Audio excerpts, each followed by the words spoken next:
Hello, everybody. Thank you for being here at the Healthy Project Podcast. I am your host, Corey Dion Lewis. I have a wonderful person with me, and I say this a lot because I only interview wonderful people. But when we connected, when was that? That was like It was several months ago. it was several months Yeah. ago, and I just remember being there and hearing about the services and the Yeah. things and the population you serve, Mm-hmm. and just saying to myself, I think I even said it out loud, why doesn't anybody know about this? Right. You know Right. what I mean? So I'm so grateful to have Alyson Simmons here with me today. Alison, thank you so much. Yeah. Before we get into our conversation, can you tell the people a little bit about yourself, Yeah. what you do, what gets you up in the Absolutely. morning? Well, I will tell you what gets me up in the morning is is a sense of hope Mm-hmm. about the ability to be the difference for many people who are often not helped. Mm-hmm. One of the things that we say in our space is the most harmed are often the least helped. And so we Mm. really want to change that. That's what the Trauma Recovery Center is about. So that's what gets me up in the morning, the ability to actually be the difference for Right. people who are wounded and deserve to have comprehensive mental health services, as they Yeah. try to heal. So that's what gets me up in the morning. Yes. What motivated you to start this organization? Yeah. Well, I will tell you, in my other life, I was a Mm-hmm. consultant, working with a lot of companies, state agencies, individuals who just wanted to change their careers, professionals, Right. executives who wanted to do something different with their lives. And so part of my work was with the Attorney General's office, their Crime Victim Assistance Division. And I was a consultant for them. And their director at that time went to California and saw this really comprehensive model of care for survivors of violent crime. And she came back. She just said, "This is something that Iowa doesn't have, but Iowa needs this." Mm. And so we met, we had lunch, and she laid it out on the table and just said, "I would like to do this here in Iowa, but I don't know how to do it. Will you help me do it?" And at that time, I was really looking for something that really fed my soul. Right. I just Mm-hmm. needed something. I was very good at my job, I was very comfortable at my job, but it didn't fulfill me. I Right. knew that there was something more. And when I learned and researched what this model was about, I just said, this is how human beings should be treated and cared for when they're wounded, when they're Mm-hmm. harmed. And that's going to look different for everybody. But I just felt like, you know, we rush people through the process of healing. 3 days bereavement is what you get when Right. there's a loss. Mm-hmm. And that's crazy. That's just insane that is an acceptable Yeah. practice. Like, what was it that they was like, you know what? It'll probably take you about 3 days to get over. So like, we're gonna give you these three Right, days right quick. right. That is so bizarre. It So was bizarre. insane. And when you think about people who've been victimized, and it's not just loss, people who've been victimized, Mm-hmm. they're, that's just an assault against, our sensibility. Mm-hmm. It's an egregious offense to harm someone physically. And, people don't think about that. For somebody, it's just a barbaric act to Right. be hit, you know. And so one of the things that we did was we just said, we're going to take some time. We put some time together to plan out a 3-year plan of what we were going to do in Mm. starting the center. And it's been incredible. It has just been, it is the honor of my life to do what I do Wow. every day. Wow. And the space is awesome. I've been in the Yeah. space. It's such a cool space, and I remember there was this room where it's just very, you could just feel like Mm-hmm. it's a place for peace and just like Mm-hmm. very therapeutic. Absolutely. So I really appreciated that. I was on your website and I Yeah. was looking at, your mission statement. And on the mission statement, you mentioned the utilization of culturally responsive, evidence-based practices. And so, how do these practices enhance the recovery process for survivors of trauma and violence? When people have been victimized, first of all, I'll say we take our survivors where they're at. Sometimes, we have this perception of an individual who's been harmed. You know, you have to personalize that. You have Right. to make their care very individualized, very tailored. One of the things that we do is we do a comprehensive assessment with survivors. We can do bedside clinical evaluations and assessments to really determine what's going on with this individual. Now, the trauma happened to them, the victimization happened to them, but there are other pieces that may be necessary to really help this person get to a space of recovery. And so we assess that on a regular basis. And so then once we get that information, we're able to develop a plan of care for that individual. And so when we talk about evidence-based practices, we're talking about psychotherapy.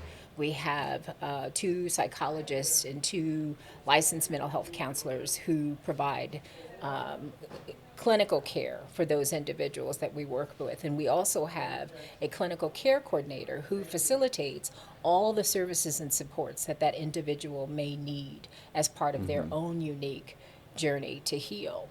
It could be that, perhaps because of this person being assaulted, maybe they lost their job or they lost their housing, and so therapy doesn't matter if those needs aren't met.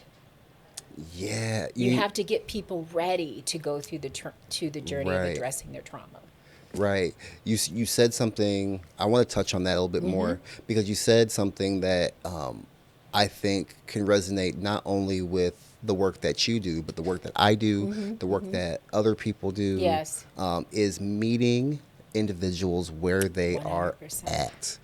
And that is so important because it's almost like we have this as a helper or someone who wants to help. Yeah. I know what you need, Yes. right? Like I Yes. know what you need. Like, just do A, B, and C. 100%. But they're like, I ain't even ready for A, B, and C yet. Right. Like what's going on? You know what I mean? And that's why the assessment process, there's a self-reported component of that, which is that life stabilization that we're looking at. Right. How unstable is this person's life? And it's their own view of that, not Yeah. ours. And then we do the clinical evaluation and the mental status exams, all of those different pieces that really look at the trauma that they've experienced, whether it's PTSD, maybe they're suffering from depression or anxiety. So then we get into that. But we do that other piece first. We do Yeah. the life stability component first so that we can obviously get them to a place of safety if that's an issue for Right. them. Get their housing in place if they need that. And so we utilize assertive outreach to do that. Sometimes people get a lot of information on the front end, but people are still in shock. And so they're not hearing what you're saying. You're just talking. And so it's really important to slow that down a little bit and give them a time to reflect on what their needs really are from their own perspective so that we can put some things in place. And we can do that with them. We partner with them to do that. We don't just send them somewhere. We, for some of our clients, first of all, I'll say that we serve Polk and the 8 surrounding counties. And so our staff will go to Marshalltown. They'll go to Boone. They'll go to Ames. They will hit the road because therapy doesn't need to happen in an office. Right. Sometimes people can't do that. Right. They have a transportation barrier, Yeah. perhaps. Transportation, even the stigma around Yes. being in the office. Yes. And so we will, for some clients who may be senior, we may get them a laptop so that they can participate in telehealth if that's what they want to do.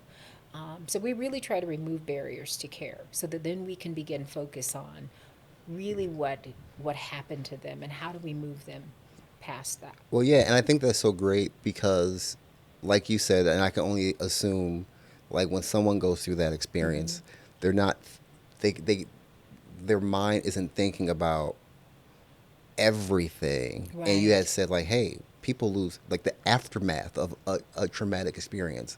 Well, if you lose your job, if you lose your job, then you lose your Yeah. home. Yeah. You lose your home. Like people aren't thinking about some of these things. So it's nice to have somebody to kind of help lead you and Yes. guide you Yes. that is thinking about that for you on your on your Yes, behalf. yes. And so we do, first of all, there's a crime that's taken place. Hmm. So we have to help them navigate that too. So it's not just, you know, the life stabilization components, but we're also looking at what happened to them. We share their rights as a survivor of a Hmm. crime. And most people don't know. I think it's 1 in 4 victims actually do get help. Like that just Right. doesn't make Wow. sense. Hmm. And there's so many dollars that go underutilized because people aren't aware that there's crime victim compensation um, that is Wait, available there's for them. crime victim compensation. Yes, Really? yes. When you've been a victim of a crime, there are resources that you can be reimbursed for. Now, it doesn't cover everything, but it's an opportunity to, for example, if you missed work, to get that covered. Hmm. There's also we help people with, unfortunately, when there's a crime, there's an aftermath of that physically in the Hmm. space, and so we work with crime scene cleanup to help with that, particularly in cases of homicide. It can be thousands of dollars to get those things handled. And people can't, let that go. They have to, like, oh, I need to get this handled so then I can kind of deal with the grieving process that I need to deal with, getting them through the funeral. So Mm. that is part of what we do. We help them navigate just the basic things that happen when Right. there's been a crime.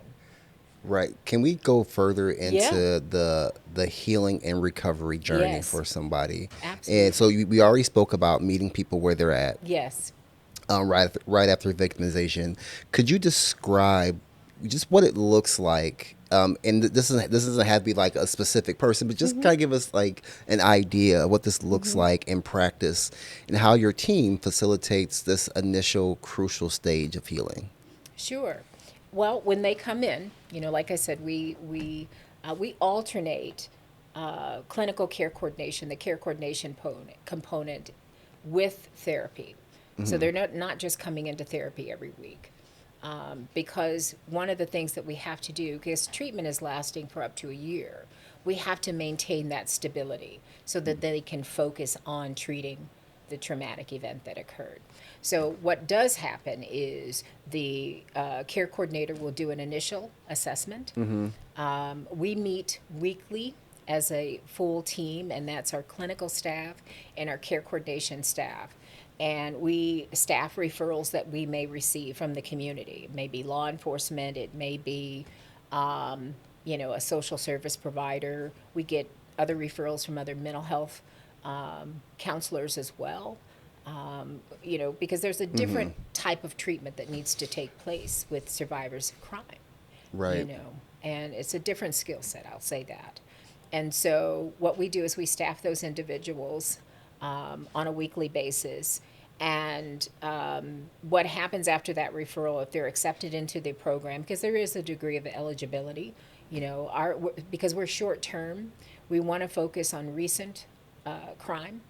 Within, say, the last 2 to 3 years, we try to focus on that because we don't want to begin services for someone who really is needing long term therapy. Right. And so that's really not what we do. In some cases, we'll take them and then we'll transfer them to another therapist for more long term care. Right. What we do, it's not designed to see a mass number of people. It really is comprehensive. So when we do those assessments, we do the evaluation, say they've been diagnosed with, you know, um, a major depressive disorder or something to that effect. The therapist and the care coordinator will develop a plan of care for that client, and they'll develop it in partnership with the client. Mm-hmm. And so the client has to agree to all of this. It's really their journey. And Right. so what happens is they will alternate sessions. And one of the things that we do is we do an evaluation after every eighth mental health session, every therapy session. We will do that because it's a very structured process to be able to address what's going on with that particular individual. Some clients may not need to have 16 sessions, and we typically look at 16 to 24 sessions as our target, but not every client needs that, and not everybody needs that. You know, if they're in PTSD, maybe they need some EMDR and they're working with them, and that might be more short term for that Right. individual, but it really varies. It is, it's hard to say what it will look like for every individual person Right. because if they are low income, there's going to be more support required on our end. And so we do have what we call client assistance funds to help clients with that. You know, we can perhaps pay the deposit, you know, if they need to relocate, you know, or get, you know, cameras if Right. safety is an issue for them, you know, security cameras, things Yeah. like that. So that's part of that life stability piece. But that journey to heal and recover is really a unique experience. Sometimes when clients come in, they were already suffering from conditions that happened long before they were victimized and they just weren't addressed. So that could come up in the assessment process. So Right. we have to deal with not just treating the trauma, but maybe somebody has a borderline personality disorder. So, and now you're a victim of a crime. So we have to address that piece of you and then also the trauma that you experience. So it's going to vary Right. It just depends on who's walking through the who's door. walking through the door. And Who's walking through the door. yeah, we meet them where they're at and then just build a plan of care from that. Right. When I hear about survivors of trauma, even now that we're talking, Allison, even the practitioners that are helping, right? I think about the resilience of that. Huge. Huge, huge. Yeah. And in your experience, what are some key factors that contribute to resilience and recovery in individuals who have experienced severe trauma or loss? I'll say this too. That is part of the model. You know, it's not just a holistic model of care for survivors, but it is also for the helper, the Yeah. team, the people that are providing the services. If you think about it now, so many people are resigning law enforcement, Yeah. teachers, nurses, lawyers. People are exhausted, you know. And so resilience is huge, you know. And one of the things that we look at that closely because we don't want an individual who is not prepared to be the best version of themselves in front of a patient or a client because a survivor will hold back if they feel like what they're saying is too heavy for you to hold as a practitioner. And that is critical. They have to be able to let it out. Yeah. And if they can't do that because you haven't dealt with your stuff, that's very difficult.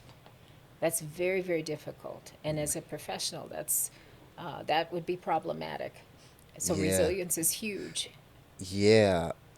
How do you what is that process like? Look like You know what I mean? Like 'cause well, there are pieces that as there's a workplace process. There's an organizational culture that should be in place for people who work with traumatized people every day. Right. You know, wellness is part of our philosophy. It's embedded in our policies and our procedures. It's not just something that we talk about. Wellness is part of everyone's workday. People have paid time to step away from their desk and just deal with you. And in it's an expectation. I believe that you can create a space that feels restorative and still do hard work and get the most out of that individual. People are more productive when they feel like you value them as a person and not a product. That's just the reality of it. And so, and it's also something that we have to practice. If we're working with wounded souls and we have to get them to a place where they're not so focused, where they're able to really see their successes even in this journey of a traumatic experience, because they're more than their trauma. Right. Their lives are more than their trauma, and they have to believe that. So resilience and the ability to persevere through adversity is significant. It is huge in our line of work. And I always like to say that we hold on to hope until the survivors can hold on to it for themselves. Because that is, that's important. Right. And so, in terms of practice, really, again, policies and procedures, number one. That just has to be in place. Yeah. Organizationally. And sometimes people just say self-care. Well, what does that mean? What does that mean? Yeah. And to me, it's one more thing. If you're a busy person, it's just one more thing that you have to do. And so you building it into the workday gives your team permission to just be human. Yes. And take care of themselves. And so we have a meditation and massage room that is available for our clients, obviously, and for our staff to just take care of themselves. Yeah. Julie gave me permission. She said I could come whenever I Yes. want. Absolutely. Absolutely. If you see me knock on that door. Yeah. Our clients have the ability to engage. We have a licensed massage therapist. So our clients can experience that on a weekly basis as they're, coming through the process of their care and treatment. We provide therapeutic support services because not everybody, you just never know what someone's thing is that makes them feel good and feel hopeful. So, maybe they art is their thing. Right. Maybe drawing and journaling is important to them. So we have all of those options available for individuals, in our space. And we find other more advanced folks who may be an artist who can work with them. And we just call that innovative therapeutic support. And that's really individualized, for the client based on whatever it is that gives them joy. Yeah, that's so cool. I can only imagine that running an organization that has such a I like to say that people who do things like you do, they're Avengers, right? What Avengers tackle the biggest bad guys in the world. Oh, and this is one of those things. But with that, even though it's rewarding, there are challenges. Yes, it is. You know what I mean? And how do you deal with that? Because I know there's some unpredictability with the role. Yes. Right. How do you deal with understanding you're tackling something so big, and how do you deal with some of those challenges of that? Yeah. This is the hardest thing I've ever done in my life. The most rewarding, but one of the hardest things I've ever done. And there are barriers, being a woman of color in this space, is challenging. It's difficult. Right.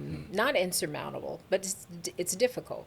And that's a piece that I carry with me every day. People receive information from various players in the system. Maybe they receive information better from my program director than myself. There are gatekeepers. Sometimes when you're doing something new and different, there's the belief that you're trying to change what everybody's doing. No, we're trying to increase access. We're trying to increase, services for individuals who are not getting them. And so it is very difficult. I'm a person of faith, and I carry that with me in all things. And I believe that this is just fundamentally the right thing to do as a fellow human. We are there's a sense of brokenness that's happening in our society right now. People are on edge. People are hurting and they don't know why they're hurting. Right. There's a lot of unaddressed trauma that exists out here now. And when you think about individuals who've been victimized, it's just a deeper level of pain. And, we're trying to address that. And so I get up every day knowing that this matters. This matters to somebody, what we're doing. Somebody needs us to show up today. Right. And really inspiring our team to reconnect with their why every day. You've got to believe in what you're doing. I can't imagine a job where I just show up, and just there. I'm just a body. Right. Clock in, clock out. But I don't believe in what I'm doing. People need to believe in what they're doing. And I hire people who care about our mission, who are invested in our mission, and realize that it's about the person in front of them. It's the person who walks through the door. Right. And so it is difficult. There is bias that exists in some of our heavily entrenched systems. It's an unfortunate thing, but I try not to focus on that. I try to focus on what's possible rather than some of the barriers that exist for me in doing this, because I feel like if we keep doing good work, the people who need us will find us. And we've had this conversation about gatekeepers to healing. And, that's a real thing. That's real. And it makes me sad, to be honest. I would never withhold something from someone that could help them be as whole as they could be. Yeah. And sometimes people do that, and they don't realize that they're doing that. And it costs you nothing to connect this person to a place of wholeness. Man. It costs you nothing. Yeah. Yeah. I wasn't going to go there, but you brought it up. So. and it's heartbreaking, honestly. Gatekeepers to healing. Yeah. Can you talk about that a little bit further? Yes. Like, we all understand the definition of gatekeeping. Yes. But in your world, what does that look like? Whew. Not making the referral, literally all people have to do is give us a phone number and say to the person that we're going to call. That's it. And nobody gets a bill. The client doesn't have to pay for anything. Wow. When the pandemic was happening, it was interesting to me because, crime was still happening, Right. And everybody was talking about mental health and this and that. And I think it's important. I think it's necessary, obviously. But it was difficult for them to include, our organization in that. That was challenging because, there was no money to be made off of that. We're free. We're not going through insurance. People can just come and get it. But if somebody can make $1 off that individual, I mean, I don't want to go there, but that's just the reality of it. And it just made me sad. That's the reality, though. And because sometimes, for some individuals, that copay is prohibitive for them to access that. Going to therapy every week, if you're going at $50, $60, I don't know what the copay is right now for some individuals. Right. But it can be costly. Right. Yeah. But even if it is just $10, that's $10 to me could be mean differently 100%. For somebody else. 100%. You mean that can be food for the day, Yes. or gas in their gas tank. Yes. Right. So whatever the cost is, it's a cost for somebody. Yes. And I'll say this. I want to make sure that I'm clear about this because, there have been incredible organizations who have partnered with us to help us not just serve survivors, but also serve the people who work with survivors. Because you have to do both things at the same time. It's kind of like I think about people who work with children. And you sow all of this into a young person, and then they go home to a dysfunctional environment. I think about our work with our staff who work with our clients. I expect a high level of care from everybody who works within our organization. That's we excellence is the standard. But the staff are my clients. Mm. And so I need to equip them to be the best version of themselves so that they can sow into those people who walk through our doors or call us, for help. Because survivors are counting on us to get it right. Right. And so that's an important piece. But the gatekeeper piece of this is, I don't think sometimes it's people do it knowingly. Sometimes people just do what they do, and they don't want to change. Well, Right. we're used to just sending folks to this place, but why? Right. And we get them. The sad part is there are referrals that we get, maybe 2 or 3 referrals later, because they're not helped in that environment. You know, survivors and individuals need all of the services that are out here to be made known to them. Yes. Sometimes, it's a communication issue. Changing protocols. Whether it's with law enforcement. Hey, I'm going to. We have this list that we've traditionally used, Right. but we're going to add this organization because they can actually provide free mental health support to survivors immediately. Right. Like they don't have to wait 6 months to see a practitioner. That's insane to me. Yeah. And then by the time they get to us, everything, the bottom has fallen out because they haven't been helped. Yeah, they went to court, they did all these things, and I'm not saying that that's not important because it is incredibly important. Right. But that other piece of true recovery, you know, that is put on the back burner. And by the time they come to us, when we get a referral too late, it's heartbreaking to see because maybe they lost their job, their housing, maybe they're homeless now because they were so affected by what happened to them that they weren't able to function. We have homicide clients who have been victimized to the degree that within 2 months, they lost their job, they lost their housing because it was just devastating to them. Right. And, we didn't get the referral until very late in the process.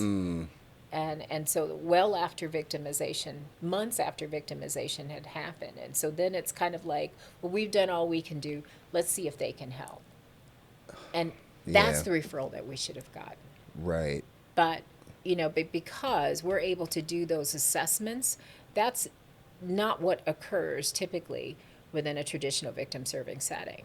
The assessments that we utilize within our organization.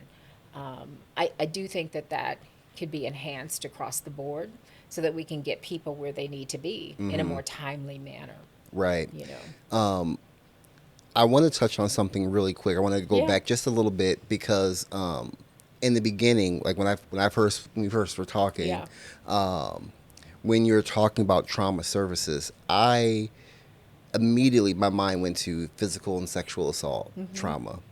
But I understand there's when you're talking about trauma, you work with more than just that population, or is it right? Is it just it's not just physical or sexual assault? There's maybe some other No, things that you no. guys work with. You know, the types of crimes that are overlooked in terms of people needing help and support after it's occurred, assaults, homicide, sadly, Right. that is an area of need. When people have been victimized, it is, we serve every type of crime where it's considered a violent crime. That would be sexual assault, human trafficking, gun violence, obviously homicide, domestic violence. We've had a whole host of clients that fall within that range, and we will look at things on a case by case basis. Um, you know, so it can vary, but that's really what this model was designed to do, is really those more acute intensive crimes. Right, right. I just wanted to make that known because you Yes. never know what somebody who's listening, what they may know someone going through or maybe going through Yeah. themselves. Yeah. So like I just wanted to make sure like if someone's listening or Yes. watching, like, oh, that's not my friend or oh that's not Yeah. me. Like I Yeah. want to make sure everybody knows that potentially they could utilize these Oh, services. absolutely. We've actually presented to professionals who realize that happened to me, Mm, and then will come and seek us as a client. wow. Because as professionals, that's somebody else, that's not me. And it is, Mm, that's a crime. X, Y, and Z is a crime, and they just didn't realize it. But we sometimes don't see ourselves in people who've been victimized. Well, that'll never happen here. I'm sure, Perry had what had happened in a small rural community, and you just think that's never going to happen in a small rural community, but it is happening in communities across this country. you know, yeah. and and I do say this, that there is just a host of unaddressed trauma. There's just so much unaddressed trauma in our community, and I think it's really important to have conversations about what is happening in our families, in our communities. Sometimes we know in our own families somebody who's not well and who's struggling with something, and to not ignore that. We can't ignore those things. I remember growing up, my parents, my siblings would say, hey, recognize that this person is dealing with Right. some things. And back in the day they would just say, stay away from so and so. Stay away. Yeah. But my thing is, why isn't that person getting some help? Why aren't Right. we getting that individual some help before the bottom falls out? Right. I understand having people stay out your business, but there's sometimes business needs to be put out there so we Yes. can help people. Because what Right. we hear, we didn't know he'd do that or they'd do that, but you Right. knew that something wasn't okay. Yeah.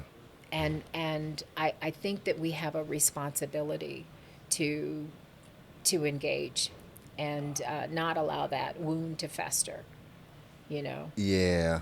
No, that's because real. people are affected.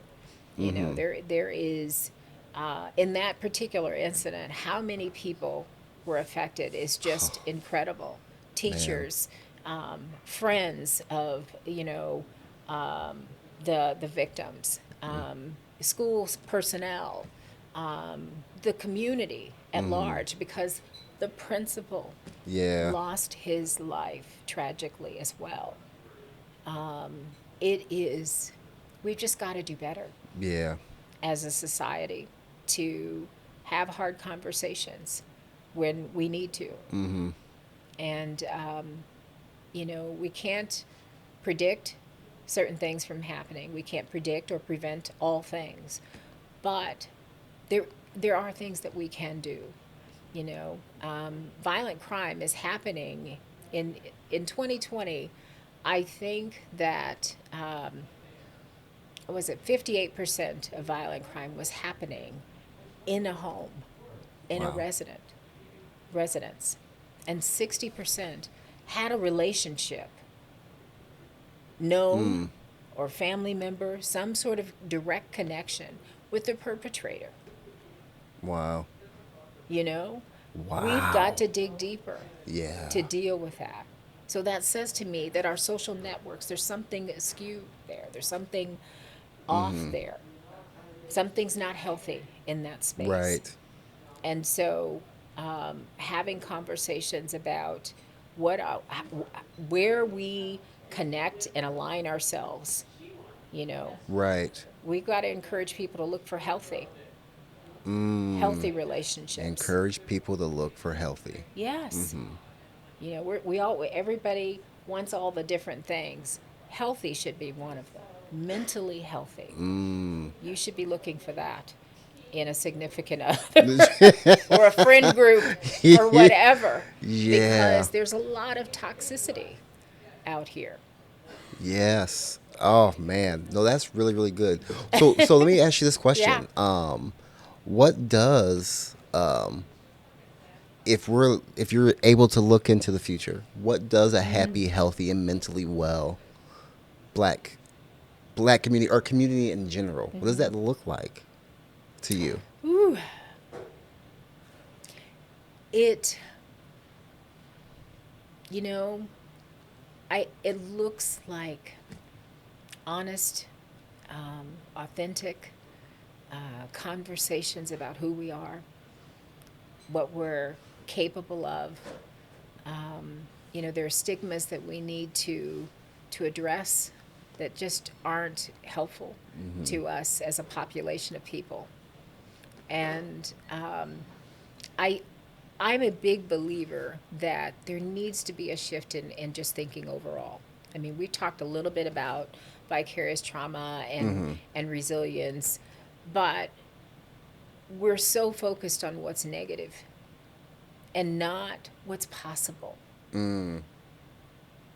Everybody talks about all these different health conditions that may Yep. affect, and there's no doubt that there are disparities that are real for all of us, but we have to begin talking about what healthy looks like rather Right. than all of the things that can happen. Right. And um, you know and I just want to just say this, just as a little side comment.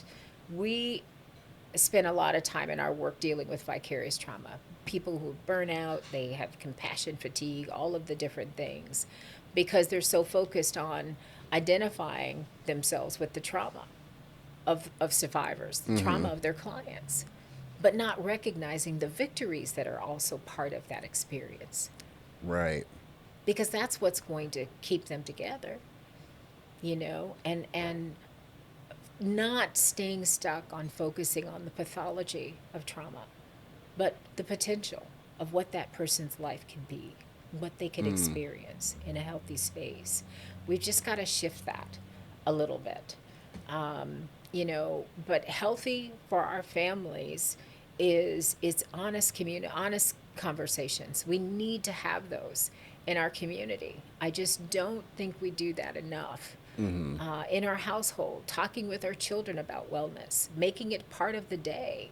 I think that, we just, there are some things that we used to do well when our families' systems were more intact, but our families look very different now. But it doesn't mean that those things aren't possible. Right. And we just need to have conversations about that. We need to do more parent education. We need to provide more supports for parents. We need to, one of the biggest things that I think has affected, I will say, black families in general, is the issue of fathers, not having fathers present to the degree that they can be, you know. Right. And that's a whole other thing. Yeah. That's a whole other thing, because Yeah. I believe that, and this is just my own core belief, that men are a medically underserved population. They are, technically. In the eyes of the government, they are. Medically underserved. Yes. Yes.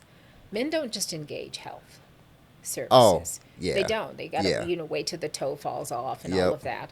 And so, shifting that, I used to be part of an organization where it was very focused on women's health. And I thought, well, why are we just talking about women's health? Why aren't we talking about men's health? Why aren't we talking about, if you're talking about even like in reproductive health, there was such Right. a focus on what women are doing and access to this. But what about men? Aren't they part of that equation? Men have to be seen as a being in their own right in terms of what their own health Yeah. needs are. And they're not. We just don't use that in our verbiage, And that is a problem, you know. I used to do a lot of outreach programs to target men specifically because I believed that that was going to contribute to the health and well-being of the family system. Right.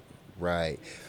Dealing with that Yeah. will be the snowball to Oh, it's improve. huge. Yeah. It's huge. There's so much research that talks about, just the actual presence of dad in the home and having that healthy relationship with his children, and whether they're together or not, having a strong co-parenting plan in place is just going to add so much Right. to the health and well-being of that family unit as a whole. It makes sense to me. Yeah. I mean, it I mean, makes sense to me. Yeah. it's just, that's just the truth, and there's Yes. a lot of research behind that too, as well. Awesome. Oh, Allison, I want to be mindful of your time. Thank you so much Thank for you. being here and providing my audience with this educational lesson. Let us know more about your organization. Absolutely. For those that want to learn more about your Mm-hmm. organization, where you're at, more Mm-hmm. about what you do, where can they connect with you at? Where can they find you? Well, we are on the web. We are the Central Iowa Trauma Recovery Center, and it's just www.centraliowatrc.com.